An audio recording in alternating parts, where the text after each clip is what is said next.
¿Es bíblica la deidad de Cristo? Además de las demandas específicas de Jesús acerca de sí mismo, sus discípulos también reconocieron la deidad de Cristo. Ellos demandaban que Jesús tenía el derecho de perdonar pecados, algo que solo Dios lo puede hacer, puesto que es Dios quien está ofendido por el pecado. Hechos capítulo 5, verso 31. Colosenses capítulo 3, verso 13. Y compare con Salmo 130, verso 4, y Jeremías capítulo 31, verso 34. En relación cercana con esta última demanda, se dijo que Jesús era el que juzgará a los vivos y a los muertos. 2 Timoteo capítulo 4, verso 1. Tomás clamó a Jesús, mi Señor y mi Dios. Juan capítulo 20, verso 28. Pablo llamó a Jesús nuestro gran Dios y Salvador. Tito capítulo 2, verso 13. Y señala que previo a su encarnación, Jesús existió en la forma de Dios. Filipenses capítulo 2, versos 5 a 8. El escritor a los Hebreos, con referencia a Jesús, dice que tu trono, oh Dios, por el siglo del siglo. Hebreos capítulo 1, verso 8. Juan formula que en el principio era el Verbo, y el Verbo era con Dios, y el Verbo, es decir, Jesús, era Dios. Juan capítulo 1, verso 1. Los ejemplos de la Escritura que enseñan la deidad de Cristo podrían multiplicarse. Vea también Apocalipsis capítulo 1, verso 17, capítulo 2, verso 8, capítulo 22, verso 13, 1 Corintios capítulo 10, verso 4, 1 Pedro capítulo 2, versos 6 al 8, y compare con Salmo 18, 2, Salmo 95, 1, 1 Pedro capítulo 5, verso 4, y Hebreos capítulo 13, verso 20. Aún así, unos de estos es suficiente para demostrar que Cristo fue considerado deidad por sus seguidores. A Jesús también se le dio títulos que son únicos para Yahweh, el nombre formal de Dios en el Antiguo Testamento. El título Redentor del Antiguo Testamento en Salmo 130, verso 6, y Oseas, el capítulo 13, verso 14, es usado para describir a Jesús en el Nuevo Testamento, título capítulo 2, verso 13, y Apocalipsis capítulo 5, verso 9. Jesús es denominado Emmanuel, Dios con nosotros, en Mateo capítulo 1. En Zacarías capítulo 12, verso 10, es Yahweh quien dice, y mirarán a mí, a quien traspasaron. Pero el Nuevo Testamento aplica esto a la crucifixión de Jesús, Juan 19, 37 y Apocalipsis capítulo 1, 7. Si es Yahweh quien es traspasado y mirado, y Jesús fue a quien traspasaron y miraron, entonces Jesús es Yahweh. Pablo interpreta Isaías 45, versos 22 y 23, como que se lo aplica a Jesús en Filipenses el capítulo 2, versos 10 y 11. Adicional a esto, el nombre de Jesús es usado al lado de Yahweh en la oración. Gracia y paz sean a vosotros, de Dios el Padre y de nuestro Señor Jesucristo. Gálatas capítulo 1, verso 3 y Efesios capítulo 1, verso 2. Esto sería blasfemia si Cristo no fuera deidad. El nombre de Jesús aparece con el de Yahweh en el mandato de Jesús para bautizar.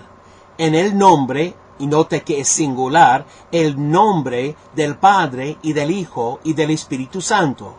Mateo 28, verso 19. Vea también 2 Corintios capítulo 13, verso 14.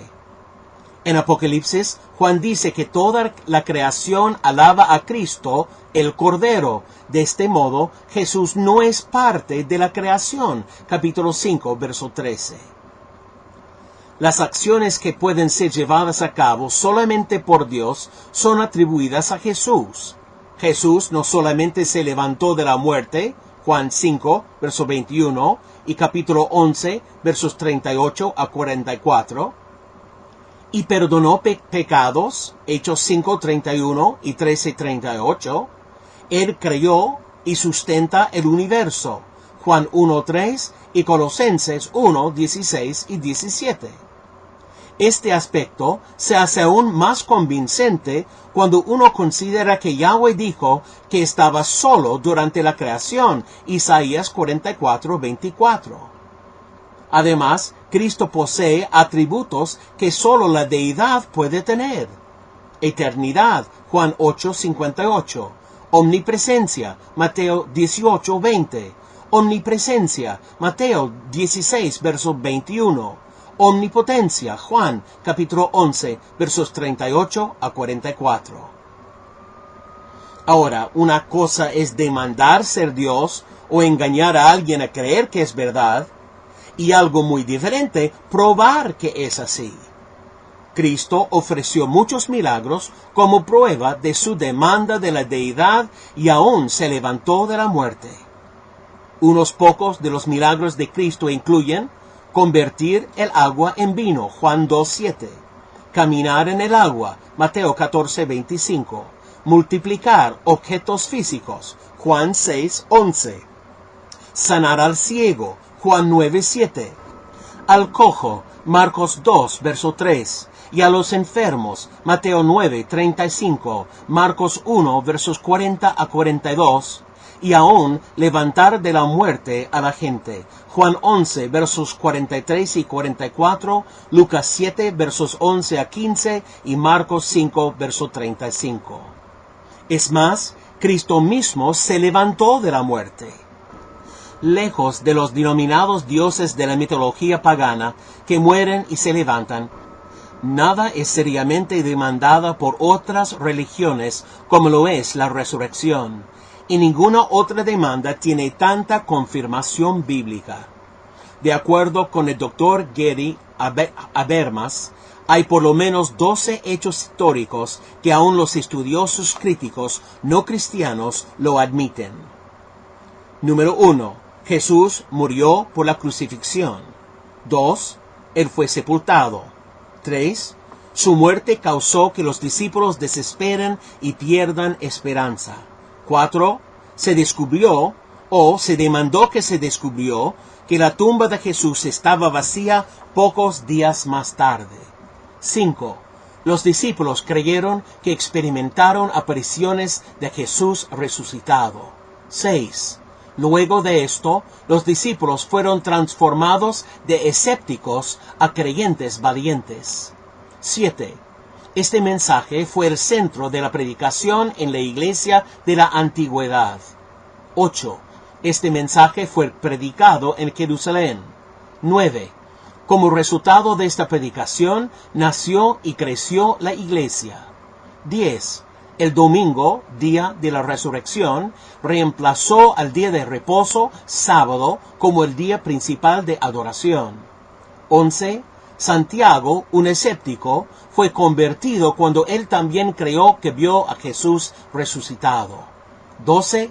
Pablo, un enemigo del cristianismo, fue convertido por una experiencia la cual creyó era una aparición de Jesús resucitado. Aun si alguien fuera a objetar esta lista específica, solamente unos pocos requieren probar la resurrección y establecer el Evangelio. La muerte de Jesús, sepultura, resurrección y apariciones. 1 Corintios capítulo 15 versos 1 a 5. Mientras que hay muchas teorías para explicar uno o dos de los hechos arriba mencionados, solamente la resurrección explica y justifica todas ellas. Los críticos admiten que los discípulos demandaban que vieron a Jesús resucitado. Las mentiras y las alucinaciones no pudieron transformar a la gente de la manera en que lo hizo la resurrección. Primero, ¿qué habrían conseguido? El cristianismo no era popular y ciertamente no les hizo ganar ningún dinero. Segundo, los mentirosos no se hacen buenos mártires. No hay nada mejor como la resurrección para explicar la buena disposición que tuvieron los discípulos para experimentar semejantes muertes horribles por su fe. Sí, cantidad de gente muere por mentiras que piensan son verdades, pero ninguno muere por lo que sabe que no es cierto. En conclusión, Cristo demandaba ser Yahweh. Él era deidad, no solamente un Dios, sino el Dios verdadero. Sus seguidores, judíos que habrían estado aterrados de la idolatría, creyeron en él y se refirieron a él como tal. Cristo probó sus demandas de ser deidad a través de milagros, incluyendo la resurrección que alteró al mundo. Ninguna otra hipótesis puede explicar estos hechos.